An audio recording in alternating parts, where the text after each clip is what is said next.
Welcome, everyone, to Chart Your Venture with Professor Michael Moore. I am Juliana Newville, Class of 02, and I am the Irish Compass Program Manager. This event is brought to you by Notre Dame's Alumni Association in partnership with the Keele School of Global Affairs and powered by Irish Compass.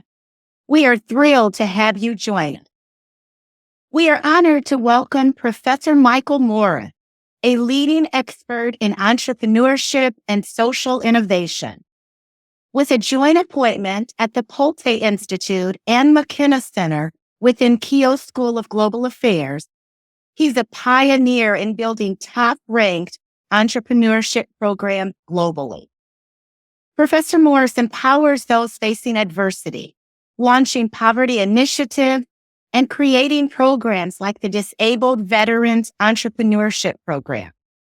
A prolific author and winning educator, including being named USA SBE's Entrepreneurship Educator of the Year, he brings unparalleled expertise to today's discussion. Professor Morris will break down 4 venture types: survival, lifestyle, managed, and aggressive growth, and provide actionable steps for your entrepreneurial journey. You'll learn from real-world examples and gain valuable insight to chart your venture. Before we get started with Professor Morris, let's kick things off with a fun poll. We're curious to see what venture type you think you might be. Now, you might not know your type yet, and that's okay. But please participate in the poll. So take out your phone or log in using the chat on your screen. So take a moment and scan the QR code and select which venture type are you. Understanding your venture type isn't just a label. It's a strategic roadmap that helps you clarify your goals, prioritize resources, and make informed decisions. So by participating in this poll, you're taking the first step toward building a business that aligns with your vision and value. Thank you for those joining in. So a few fun facts. Did you know the average age of a successful startup founder is in their 40s? Many lifestyle entrepreneurs prioritize work-life balance over rapid growth, all about designing a business around your ideal life. For those of you thinking survival venture, you're in good company. Many iconic businesses started as a way to simply make ends meet. It's often where the most resilient businesses are born. If you're leaning toward an aggressive type, you might be interested to know that many tech startups fit in this category. They're all about rapid growth and market domination. And for those of you who selected managed ventures, this is where you see a lot of established family businesses focused on sustainability and long-term stability. And here's a little secret. Many entrepreneurs find that their business type evolves as their business grows and their priorities shift. And so here, as we're finishing up the poll, you can see how our venture type breaks down. So the majority identified in the managed growth venture type. Now let's welcome Professor Michael Moore. Well, thanks so much, Juliana. It's a pleasure to be with everybody tonight, and I do look forward to the questions you have. I have had a chance to look at some of the questions sent in advance, and so we've adjusted the presentation slightly to try to address some of those as part of what we're going to be talking about. I think without further ado, we'll jump into it. But you've tuned into a professor, and so you have to suffer through because every professor has to share his favorite quote at the beginning of a class. And so here's mine. From George Bernard Shaw. He tells us that the reasonable man or woman adapts himself or herself to the world. The unreasonable one persists in adapting the world to himself or herself. Therefore, all progress depends on unreasonable men and women. Entrepreneurship is a celebration of the unreasonable person, the person who questions the way things are, who sees a different possibility, a different future. We often tell people that entrepreneurship is where unreasonable thinking meets discipline. And Tom Peters tells us that the role of the entrepreneur is to stand up to all, to stand up to ridicule.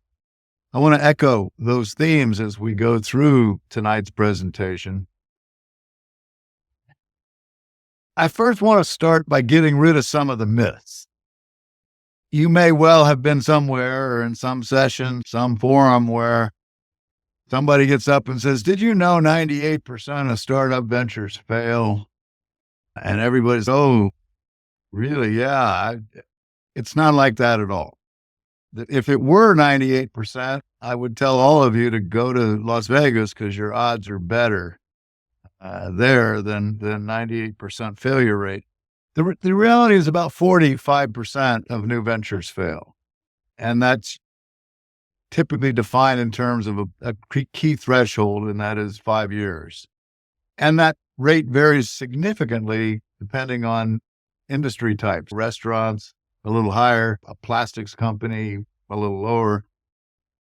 Secondly, the question that people will stand up and go, especially entrepreneurs, some entrepreneurs at least, will get in front of a room and for some reason, often wearing all black, and they'll say, "I'm an entrepreneur. I was born this way. It's in my DNA." And what I can tell you is after 40 plus years of research from a lot of different scholars on the psychology and sociology of the entrepreneur, there is zero evidence that there's an entrepreneurship gene, that you're born an entrepreneur. Entrepreneurs are made. And what that means is anybody can start a business and make a go of it. Thirdly, that it's about writing and executing a business plan. A business plan can play a role, but the execution of what you write in a business plan is not the way it's going to work out. It's more about action. It's about doing things. It's about getting out there and making a sale. It's about implementation and then learning and adjusting, as you'll see. And finally, the idea that you need a lot of money. The average business in the United States is started for less than $5,000. And the misconception that winning or losing, succeeding or failing is about access to funds. Most importantly, as you think about these myths, and they're crossed out because they are myths, you're going to see how the relative failure rates, the kind of skills that are important, the role of a business plan, the amount of money you need depends on the kind of venture you're creating. When we think about entrepreneurship, so these are two of the more prevalent ways that today in 2025 we define entrepreneurship. That it's a process of creating value through unique resource combinations to capitalize on opportunity. There's a key word in that I'm going to come back to. Or that it's a pursuit of opportunity without regard to resources control. That's a popular Harvard Business School definition of entrepreneurship. I'd like you to think about it a little differently. And it's very important from a Notre Dame standpoint because we try to bring Catholic social teaching and something called integrated human development to the way we look at ventures and the role of ventures. I'd like you to think of entrepreneurship as empowerment, as the ability to create your own job, your own identity, your own future, your own wealth, your own sense of pride and self-worth, your own ability to create jobs, to give back to your community, to make a contribution to the world. Empowerment and transformation. Entrepreneurship is a journey of transformation where you transform yourself, your family. Entrepreneurs transform communities and markets. They transform business practices and industries. And ultimately, they transform economies. Entrepreneurship is empowerment and transformation, I think, is a much more useful perspective think about what we're talking. So the other thing that's important when you think about entrepreneurship is when's the right time? When's the best time to start a venture? The reality is always. It's always a good time to start a business for different reasons. But what I want to stress is the 21st century, this time we live in, this amazing time we live in, is the entrepreneurial century. That's how historians will look back at the 21st century. We are in the midst of an entrepreneurial revolution. Regardless of what you read in the newspaper or this foundation or think tank tells you, we're in the midst of an entrepreneurial revolution. In the United States alone, 1 million new ventures are created each year. Entrepreneurs, not big corporations, not government. Entrepreneurs create 85% of the new jobs in our economy. The rate at which new products and services are being introduced has never been higher. The U.S. Patent Office is over a year behind the sheer demand for patents in terms of new products, new services, new ways. The rate at which wealth is being created. Women are starting businesses at a faster rate than society at large. Minorities are starting businesses at a faster rate than society at large. A fascinating statistic. They surveyed high school kids and discovered that over 70%, not 7 or 17, 70% of young people see their future in terms of having their own venture at some point. That's a stunning change from 1 or 2 generations ago in terms of how people see their futures. And it's a global revolution. Not just the usual suspects, the rate of entrepreneurship that has transformed India or China, but there's an entrepreneurial revolution taking place in Vietnam, in Uganda, in Chile. So that's what I mean by there couldn't be a better time to be an entrepreneur than now, than today. It's a revolution that means more choice, more innovation, more technological advance, more change, more opportunity, more possibility. For me, entrepreneurs are the ones that make the world more livable for everyone else. They're the ones who question, who challenge, who take responsibility for change. They're the essence of the human spirit. They're the hope for a better life, for the end of poverty, for the destruction of discrimination. I see entrepreneurs as quiet revolutionaries. So my message, as we think about entrepreneurship and does it apply to you, is that entrepreneurship's the most empowering, the most democratic, the most freedom-creating phenomenon in the history of human endeavor. Now, when we look at entrepreneurship, and if you think back to those definitions I gave you a few minutes ago, the biggest change in our thinking over the last 40 years as the field of entrepreneurship has exploded, the biggest change in our thinking is to approach venture creation as a process. And this is how we conceptualize that process. Beginning not with a business, but an opportunity. Developing a business concept and a business model. Determining the required resources and approaches, clever alternative bootstrapping approaches to acquiring those resources. Launching, managing and growing, exiting. For those of you who've been there and done that, nothing in life involving human beings is linear. And while this is how we think about the process, the reality is that it's a nonlinear process. It's a chaotic process. That's normal. It's a journey. It's a journey of constant trial and error.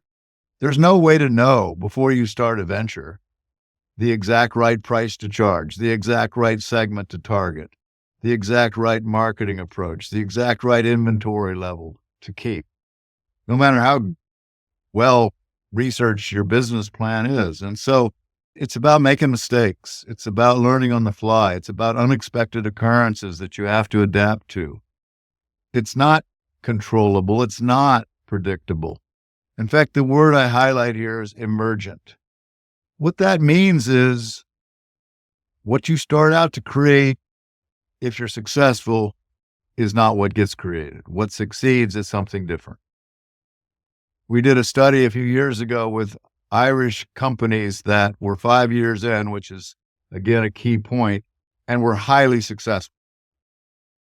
And they didn't know what we were doing, what the purpose of the study was, but we had asked them, if you participate, you have to share us, now that you're 5 years successful, share with us your original business plan. And the purpose was to compare the original business plan to what the successful venture looked like.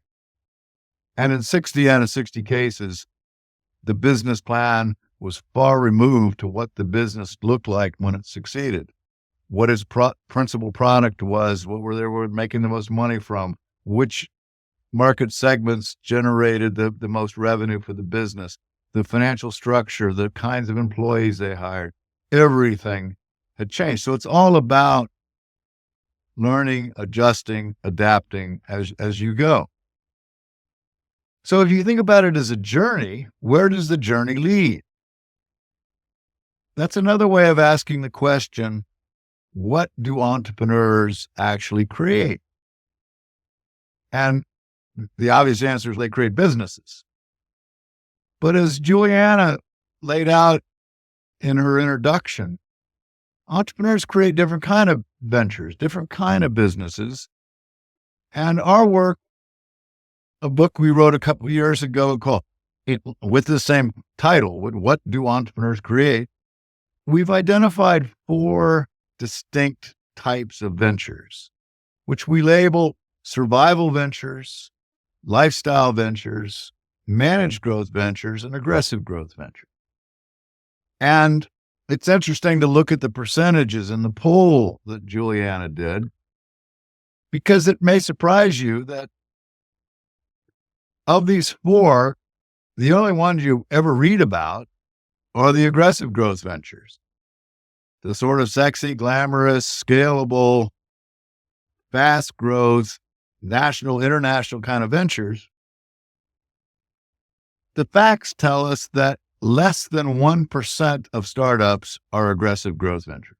It's about 7/10 of that. Less than 1% of startups are aggressive growth. Managed growth ventures, which was the most common, and I would have predicted that from all the entrepreneurs we work with, managed growth is about 14% of startups.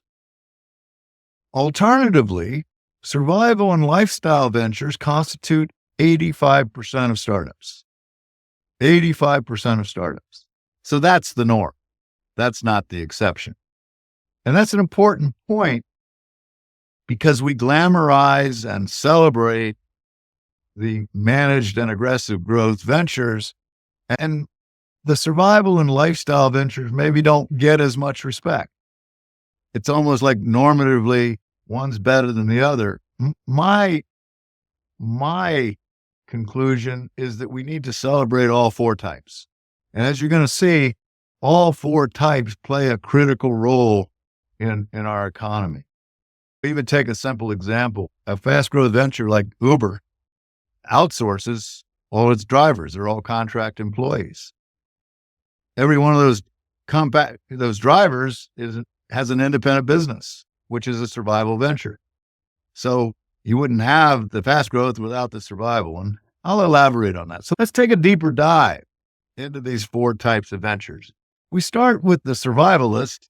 The survival venture, think about the handyman who comes around to your house and does odd jobs.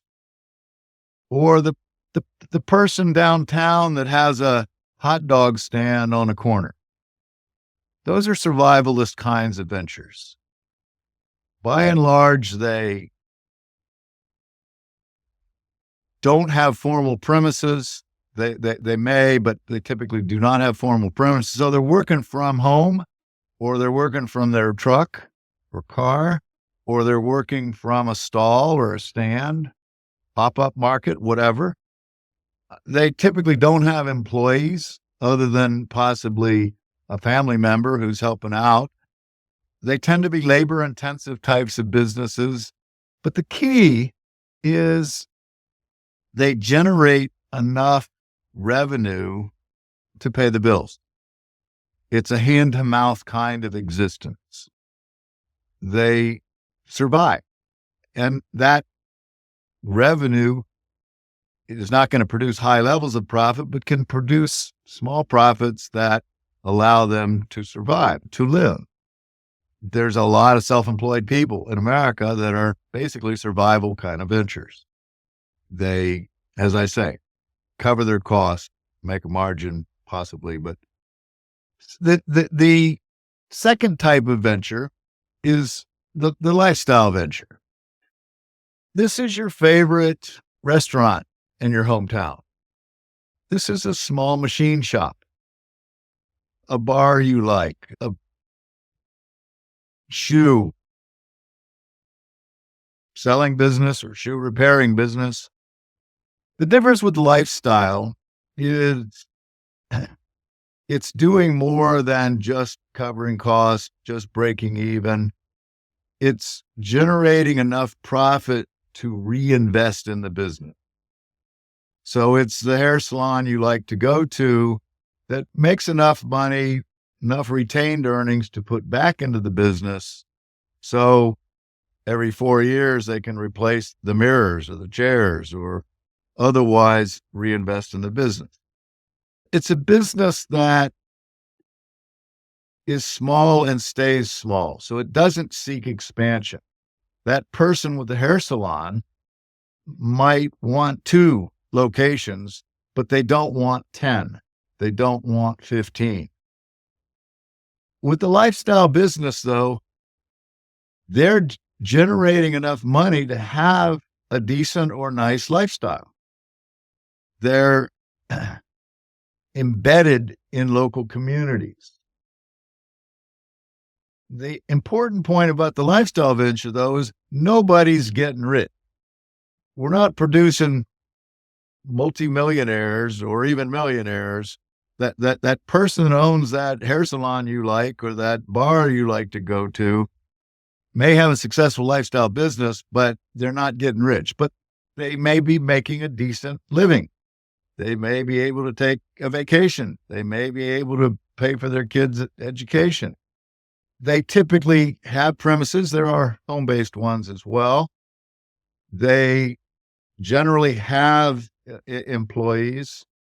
And so you can start to see why 85% of all startups are lifestyle and survival kind of venture. Now, think about the managed growth venture. Here we're talking about classic kind of case. Let's say you had a woman who was a real estate agent working for some real estate firm, and she's getting frustrated or tired of turning all her earnings over to the real estate company, even though she's doing all the selling of the real estate. And so she quits and starts her own real estate business. And after a year, she opens a second office. And after 12 years, she's got 15 offices all over North Central Indiana. She has a residential division and a commercial division. That's a classic managed growth business. So where the survival and lifestyle business create a business and they're happy with that, maybe with a second location, maybe not, at least in the lifestyle case. The managed growth business seeks steady, stable, managed growth.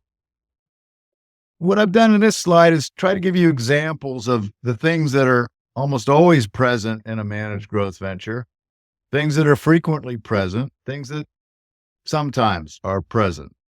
The fact that the majority of you identified as managed growth kind of ventures in terms of either what you have or what you seek to have, I think would be reflected in, if you think about which of these things are usually present. So you can see your staged, stable, steady expansion, the idea that growth means cash flow pressures by definition. And so those start to become a normal part of everyday running the business. You're starting to incorporate more technology into the business than the lifestyle or survival business would have. The ability to grow and expand into new markets, new products, new locations implies that you've built a brand and you're able to more meaningfully differentiate yourself. And so you tend to have a strong local and regional market presence, a strong market identity. Some of the things that I've noted here are frequently present, are a bit higher amounts of innovation than you would expect in a survival or lifestyle business. The creation of some intellectual property that you may or may not formally try to protect. A lot of family-owned businesses are managed growth kind of ventures. The whole idea is family ownership and succession planning and a second and a third generation of ownership. And you tend to your financing tends to be based on debt kinds of financing. Sometimes managed growth firms do produce significant innovation. Sometimes they will diversify, and often both horizontally but vertically in terms of expanding up and down the value chain. As they grow the business, they may at some point get to a point where they would acquire a competing firm to get their presence into another city that may be juxtaposition to the markets they're already in. So you get a feel for the norms in a managed growth business. And then finally, we get to the aggressive growth venture. So here, Uber, TikTok, SpaceX. And what I've tried to do in this slide is, so these are scalable ventures that go national, go global. They are the ones that get all the glamour. I would note that they also are well known for spectacular failures. These are the businesses that attract venture capital. It's rare that a formal venture capital firm would invest in, they would never invest in a survival lifestyle business. They would rarely invest in a managed growth business, but these are often fueled by venture capital investments. These are the kind of businesses that, and those venture capitalists are expecting to see a rapid scaling of the business. They're looking for returns of 40 or 50% annualized. They're looking to invest not 500,000 or 700, but 2 million or 5 million in the venture. And they want that return, and they want a significant share of the equity of the business. What I've tried to do in this particular slide, though, is to introduce, we tend to associate aggressive growth with technology-centric businesses. But one of the most successful aggressive growth ventures in America over a number of years has been 1-800-GOT-JUNK. That's not a tech business. They certainly incorporate technology in meaningful ways in the business. And so what I've tried to do here is look at the extent to which that they are based on innovation and high rates of innovation, at creating whole new markets, at transforming existing markets. And so I've tried to give you examples of aggressive growth ventures that are more tech-based, technology-based versus more market-based innovation. And so the degree of market newness and so are they creating whole new markets that didn't exist before, or are they transforming an existing market like Uber did?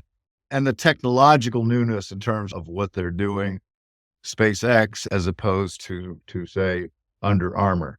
And so there is diversity amongst these aggressive growth ventures, but they're such a rare phenomenon, despite the fact that cities and communities bet on, let's create the next Uber. Let's put all our resources there. They're less than 1% of startups.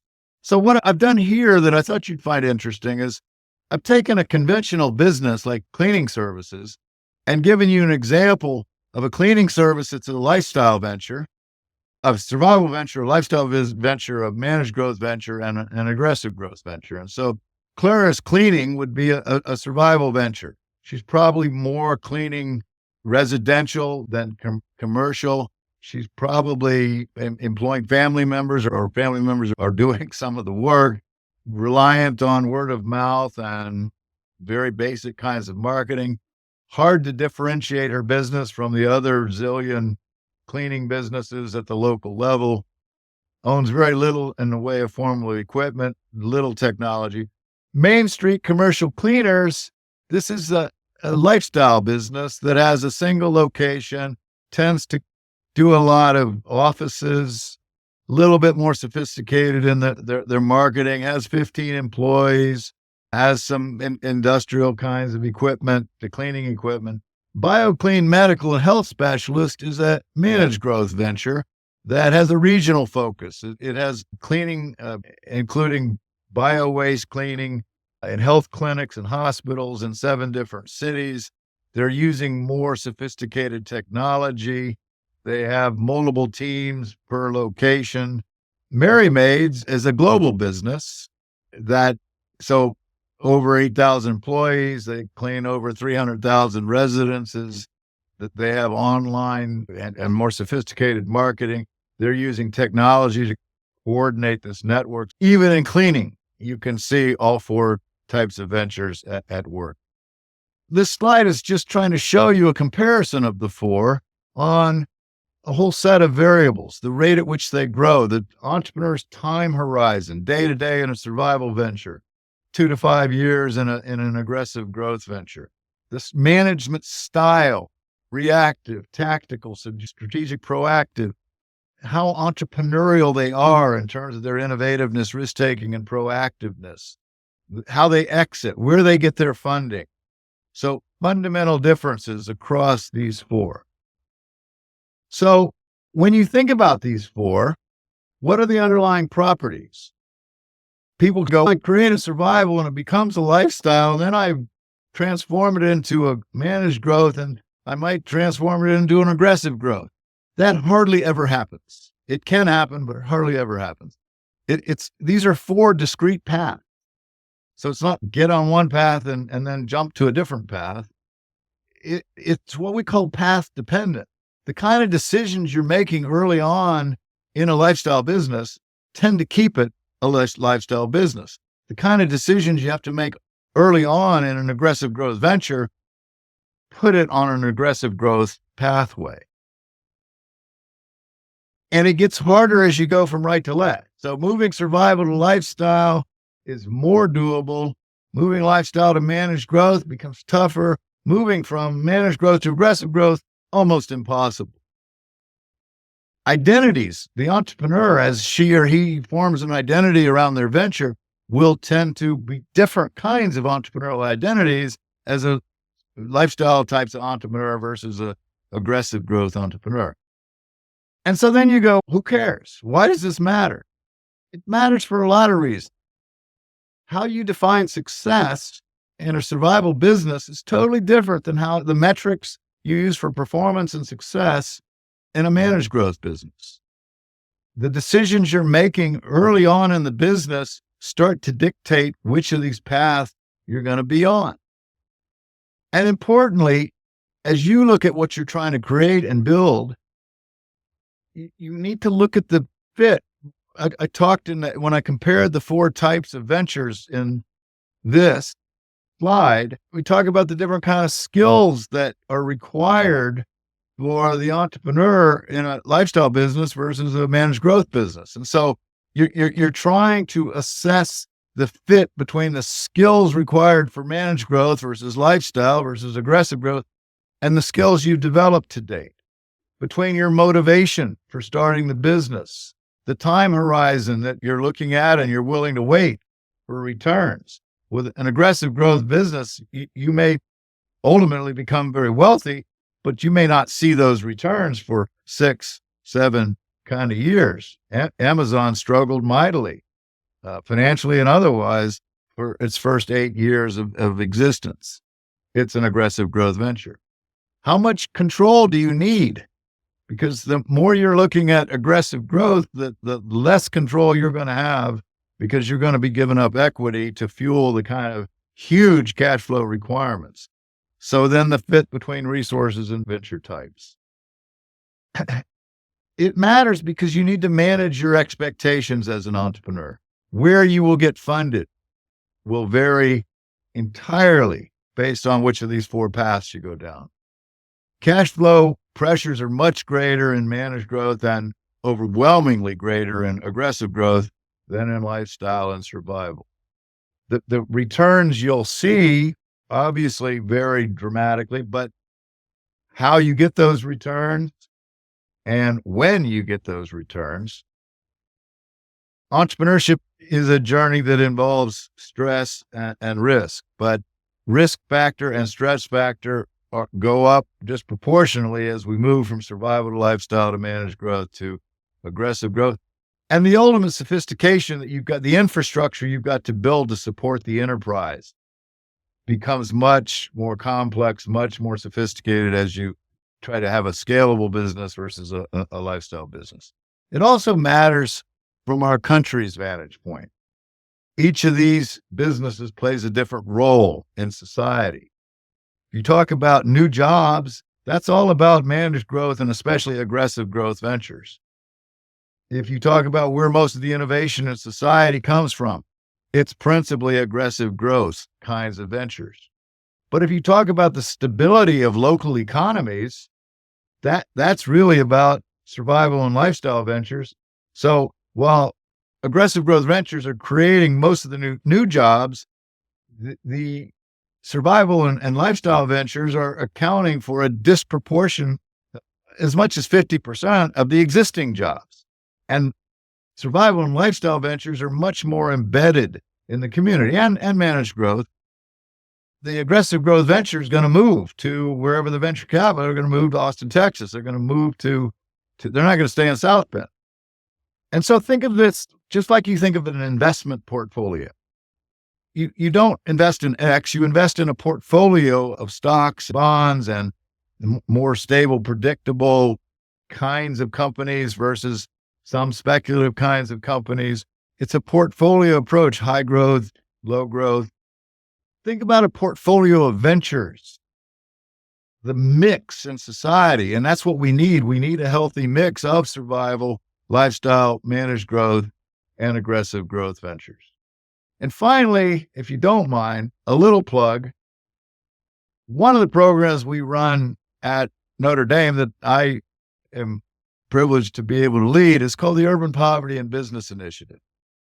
Here we work with what are almost all survival and some lifestyle businesses, but these are low income and disadvantaged people trying to start ventures. It's a 10.5-month intervention where we work with these entrepreneurs and help them get to financial sustainability in very basic kind of, as I say, lifestyle survival kind of ventures. In South Bend, we work with 70 of them a year. We've expanded the program, so we're now operating in 46 cities around the country and globally. They're all using our model. Most recently, the Coca-Cola and the World Cup have invited us to expand to the 13 host cities of the 2026 World Cup. My mentioning this is because those of you that have successful businesses, have been successful entrepreneurs, we'd love to invite you to get involved in UPBI as mentors to these disadvantaged entrepreneurs. Wow. Thank you, Professor Morris. What a way to unpack for us and distill down in such a practical way this whole notion of this entrepreneurship, right? And this revolution that you've described. It's very energizing. So thank you for that. For all, I'm Sharon Kane. I direct the professional programs at the Alumni Association. I work closely with Juliana. And so we're going to take your questions. Some of you have submitted in advance and some are submitting in real time. Please feel free to add to it. But one question's coming in, Professor, that they do not have a business background, that they're in the sciences, but it could be in IT or it could be in healthcare. And they started a small business, but they're wondering if it's a good idea to go back to school for an MBA if their goal is. I'm never going to argue against an MBA, but I certainly don't think it's a necessity to build a successful venture. As somebody from a science or engineering background or a more technical background, thinking the MBA will fill gaps, it may well. What I would tell you is the majority of entrepreneurs out there, when I said there's 1 million new ventures in America each year, do not have a bachelor's degree or a master's degree in business. Many do, but the majority do not. And so sociologists and psychologists and mathematicians and computer engineers all become entrepreneurs. The reality with entrepreneurship is it is a learning journey. The person who will fail at entrepreneurship is the person with thick skin, who it's my way or the highway. I'm going to do it this way. It is the person that understands this is a journey of trial and error until you get the pricing right, till you get the target market right, till you get the business model right, the financial structure, till you get the right kind of employee. And it is that ability to learn from the venture.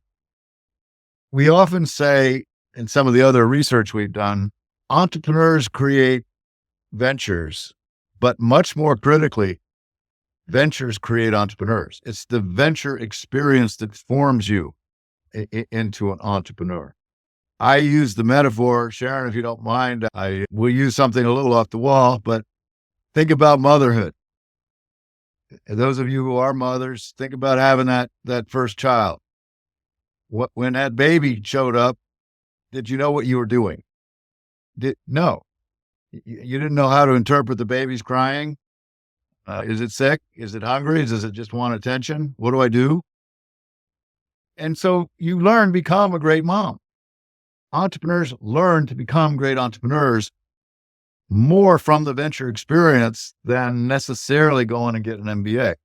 It's not going to hurt, but it isn't a necessity. We have a question coming in from Hester as to what type of venture is a boutique business consulting firm where the principal brings in contract professionals to work on projects. Do you have a descriptor for that?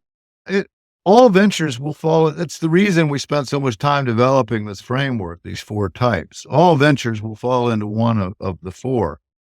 The boutique business that is using outside contractors is probably a managed growth business, but it could be a lifestyle business. It's just a function of the goals and the aspirations of the entrepreneur herself.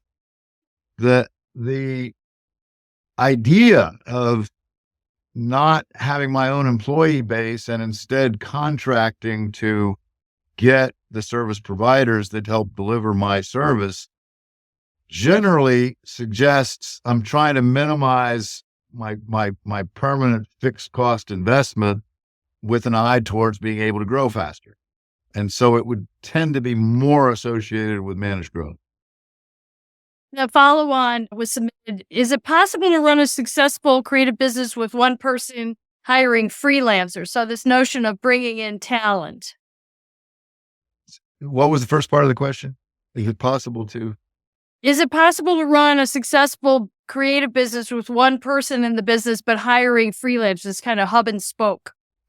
Absolutely. That is more of a 21st century kind of mindset where I'm using contract employees. I'm outsourcing for different kinds of services. I can give you a great example of a business growing exactly this way, because there are other questions were raised. Sharon, I think I can fold in 2 questions here, but about risk and risk taking. Yes. I've never met an entrepreneur in my life who goes, let's go take some more risk.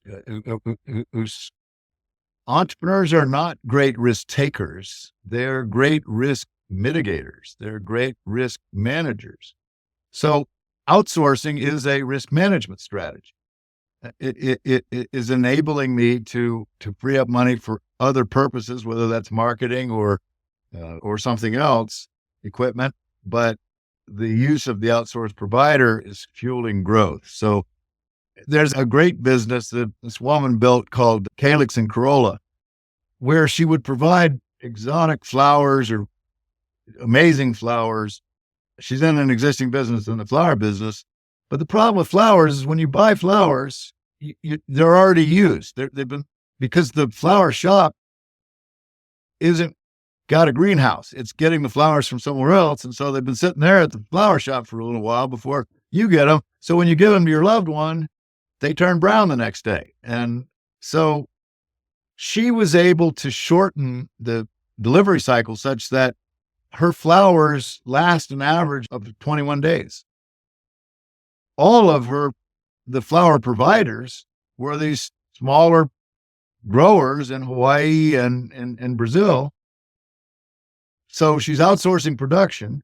She uses FedEx to pick it up at the growers and get it to the whoever's receiving the flowers.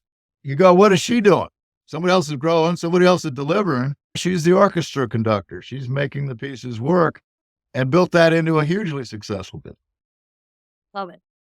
We have Jack, who's wondering what's the best piece of advice for an aspiring student entrepreneur. And I think really what he's wondering is, should he be getting industry experience, that real world experience, or does he dive in, take the risk as a student yet and start his venture? Yeah, that's a personality thing. It has more, it's an individual a decision. There's no replacement for understanding an industry better and learning on somebody else's dime some of the mistakes to avoid. At the same time, I'm a very big believer in getting into the arena in terms of action and learning on the fly. So I think it has more to do with what you're comfortable with, your level of fit. I think it also has to do with the kind of responsibilities you do or don't have. As a younger person, you may not have family responsibilities and mortgages to pay, other commitments, in which case you have less to lose. Yes. Marcus is wondering, when you have someone who's trying to be a long-term business owner, an entrepreneur, but they're currently working full-time in a day job, any suggestions for businesses that are good when you're trying to get it to be a lucrative, to do so, start something new when you're working a full-time 9-to-5 job? Thank you, Marcus. Yeah, it's a great question. And we see this a lot with the poverty program that we run, that these low income and disadvantaged entrepreneurs, where they're forced to keep a day job while they get a business up and running. And to me, the key is to have a plan in terms of what are the metrics I need to achieve, where I'm comfortable walking away from a job. I'm walking away maybe from health insurance, other forms of security. What are the key metrics and live by that? Have the discipline to live by those metrics in terms of, when I get to this level of performance, this is more doable for me. Wonderful. As a follow-up, Slater's wondering, is it best to join as another entrepreneurial venture before they do the startup on their own? Yeah, not necessarily. It depends on how enlightened that entrepreneur is and how many mistakes they do or don't make and how much they learn from those mistakes and allow you to learn from those mistakes. So I don't know that's necessarily going to help that much. We find much more important is having role models and mentors who have been there and done that than necessarily, if it's in the same industry, maybe. If it's not, every entrepreneurial journey is unique, and the things you're going to learn, if it's not in the same industry, are not necessarily going to be as transferable. Thank you for that. We've had several requests for your slides, Professor Moore. So with your generous graciousness, we'll commit providing those who are in the conversation. And thank you for the questions. Thank you for the information. I'm going to turn it back over to Juliana. So now, as we near the end, we'd like to revisit the poll that we took at the beginning. Let us know if your venture type has changed following Professor Morris's wonderful presentation, sharing his insights. Previously, managed growth was our largest venture type, and where lifestyles moving, as you can see the numbers adjusting, it looks like we have more leaning toward lifestyle venture now. The Ed has shared that he switched to lifestyle. Very interesting. The lifestyle and managed growth seem to be our two most popular. Thank you all for joining us for Chart Your Venture. We extend our deepest gratitude to Professor Michael Morris for sharing his amazing expertise and guiding us through the diverse landscape of the 4 venture types. We hope that you have gained actionable insight and steps to chart your venture. Notre Dame alumni and students, keep the entrepreneurial conversation going on Irish Compass. Join the Alumni Business Directory, the Entrepreneurship Group, and connect with Professor Morris. We'll be sending out a short feedback survey tomorrow. Your valuable input will help us plan future similar events. Thank you again for your participation. We wish you all the best in your entrepreneurial endeavors, and go Irish.